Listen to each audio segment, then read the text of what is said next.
Tony. He's Mike, and we continue with week 3 of our Halloween horror special. And this week we are doing 2017's The Devil's Candy. We've come to the place where we joke about the idea of the devil, but that is Satan's lie to distract us from the reality of who he is. He is no mask in a Halloween store. He is not what you see in the movies. He is an active, violent, personal reality.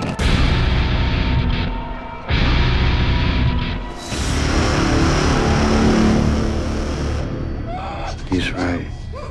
You are the sweetest candy of them all. Starring Ethan Embry. Shiri Appleby? I think it's Appleby, something like that. Kiara Glasco and Pruitt Taylor Vince. This was written and directed by Sean Byrne. Okay, all right. Yeah.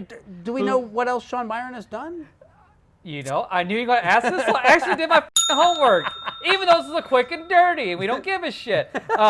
So he also did The Loved Ones, which I have not seen The Loved Ones. Okay. I do know the cover though. It's got like some Asian girl with a drill or some shit like that. I feel I'll compelled to throw it check up it here out. because I'm editing this.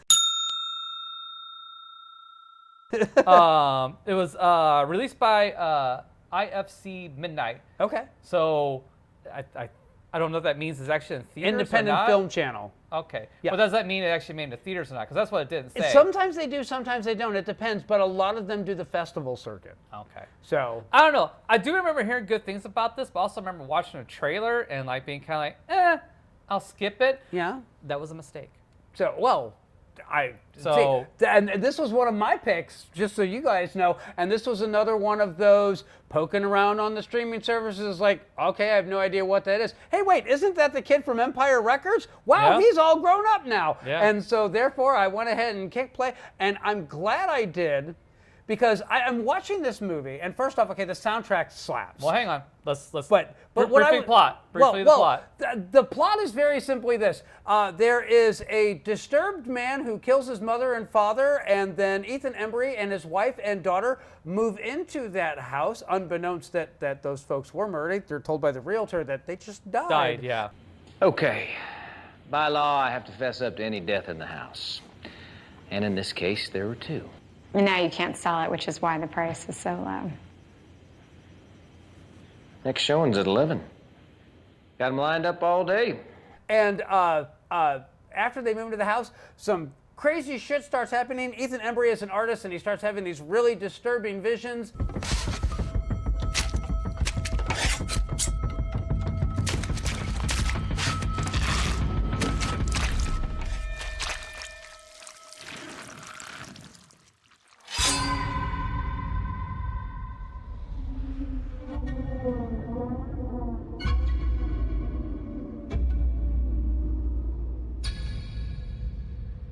And his relationship with his daughter is put at risk.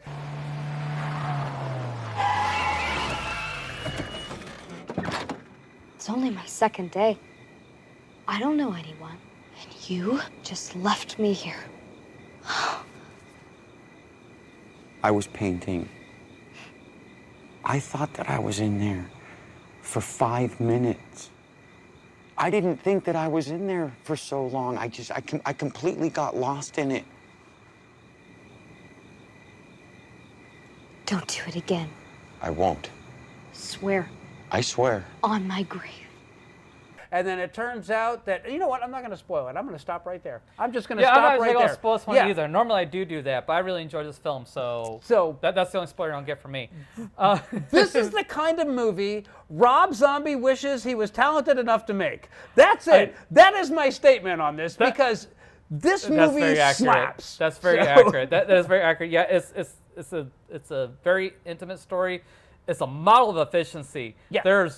It's a simple film. It's a simple story, but there's like zero fluff. This thing clocks in at 80 minutes. Yeah. And I kind of applaud the fact that it didn't feel the need to buffer it out like another 10. Hey, you know what? It's 80. It is what it is, and thank God for that. It is great. There's just the right amount of supernaturalness in there. Yeah. It's not overdone. It throws those little hints in there. just enough that you need. And then the acting. The acting in this is superb. Spectacularly good. Ethan Embry, like it took me a while to realize it, and it's like, why are you not in more stuff? He was so completely not his typical kind of character in this, as the heavy metal artist dad who's just like struggling to get by and taking commissions for shit that he doesn't want to paint, but it's what pays the bills. Yeah. Mom said you have to hurry. Hey. Is that the thing for the bank? Yeah, that's a commission. Butterflies? So not metal. I know, I agree, but most people don't like metal. Most people's taste is in their... Have you not showered yet? And his relationship with his daughter comes off as so real and so genuine, and they have so much in common, and they share an attitude, and mom's along for the ride, but you can tell this is a father-daughter relationship that's really super tight, and it all is convincing. It's all believable. At no point are you rolling your eyes going, yeah, right, no one I know has a relationship. No, actually, this is kind of reminds me of my relationship with our production assistant. That's what struck me. This movie, as creepy and up as this movie is, this movie has some heart to it. Yes. So for all day long. And I didn't know how you were going to respond to this one. I really didn't. I just threw it out there, and I thought, well, you know what? If he hates it, it'll be interesting to hear him rant. I'm pleasantly surprised that you enjoyed it. I don't see how you could hate this movie. It does everything right. I mean, and they don't do anything that's like egregiously like questionable. Yeah. Like normally there's some contrivances and stuff like that to move the story forward. Like the people will do something like super stupid, just so they can keep the plot moving, or so they be in a situation that they wouldn't be in, they shouldn't be in. The only time they do something dumb is the final time they go back to the house. But I can understand that though too. You kind of need to pack up, but doing it that soon. And they literally just moved in, so I'm sure they're probably strapped for cash. So like, you go stay at a hotel. Great, you footing the bill? Because I mean, that's the reality of this, is that she's a hairdresser and he's a struggling artist. And the other thing is that he's just like getting his big break to show in a major studio after he paints some super disturbing images. But apparently that's kind of what the audience, or the gallery owner wanted on that one. What this is, Jesse, is a show of faith, but I'm willing to take that chance. Because your latest work is wonderfully disturbing. It all tracks. If you overthink it, you can find holes in anything. Sure, yeah. But everything in this is believable. You're absolutely right. It's a model of efficiency. They didn't overwrite it. They didn't pad it out. It gets to the point. It says exactly what it needs to say. It screws with your head, and then it leaves a 20 on the dresser and says bye. And there's real tension in this film. I didn't know who was going to live or die in this movie. Yeah. I really had no idea. When it came to the end, I didn't know who was going to die and who wasn't. And the ending of this film is superbly screwed up. I'm not going to spoil it. I'm just going to say that the last visual, some of the last visuals that you get are the kind of things that is going to stick with you for a couple days. They're straight up haunting on some of that. The other thing is that the killer is, again, played perfectly. You don't know if he's being, manipulated, or if he's just like, got some sort of psychosis, or if there's some supernatural element at work, but he believes there is.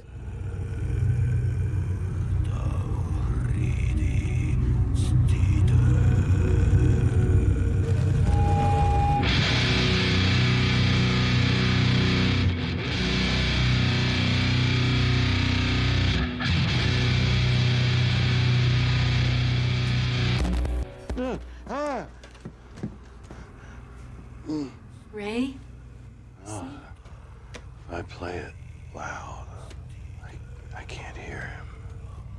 And the little snippets of them going back to the hotel room that he's staying at, and him like in just watching hours of this religious programming that's all doom and gloom and the end is nigh and all that. And he's just soaking it up. And it's very obvious that he's mentally handicapped, so he doesn't have the filter to stop himself from what he's doing. So it plays that right down the line perfectly. Yeah, and they give just enough backstory on him for his motivation, and it makes perfect sense.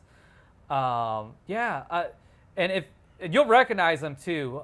He's the lunatic in Identity. Yeah. That movie with John Cusack.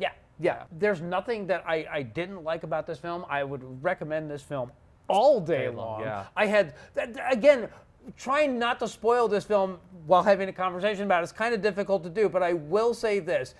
Do not have the kids in the room. This is nowhere near okay for younger audiences. No, it's got not. some really upsetting stuff in it, and it's got some really graphic stuff in it.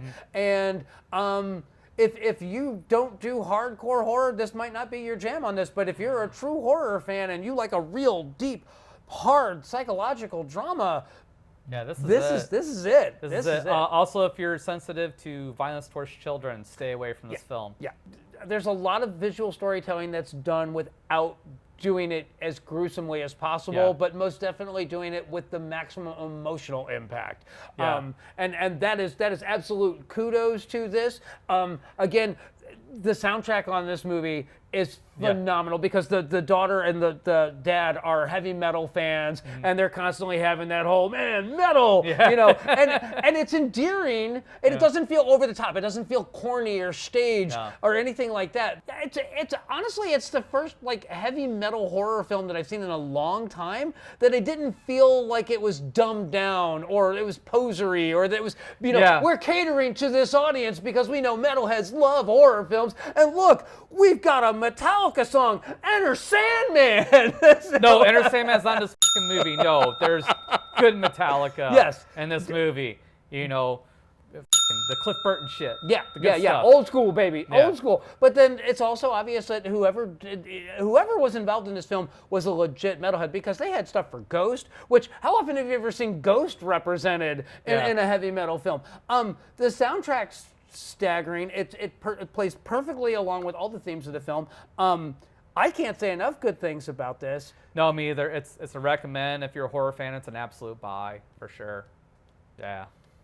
My work here is done. I feel good. So. Yeah. No, is a great pick. It's a solid film. Yeah. It's currently right now on Shudder, on Amazon Prime, and I want to say I actually saw it AMC Plus. I think that's where I saw it. And if you don't have any of those, I actually think that it's also on Tubi right now. So it's definitely out there. Definitely check this one out. Unless anything else. Anything else you would like to share about this one? No. No. Like I said, your work here is done. All right. Well, then I feel solid. We'll catch you next time.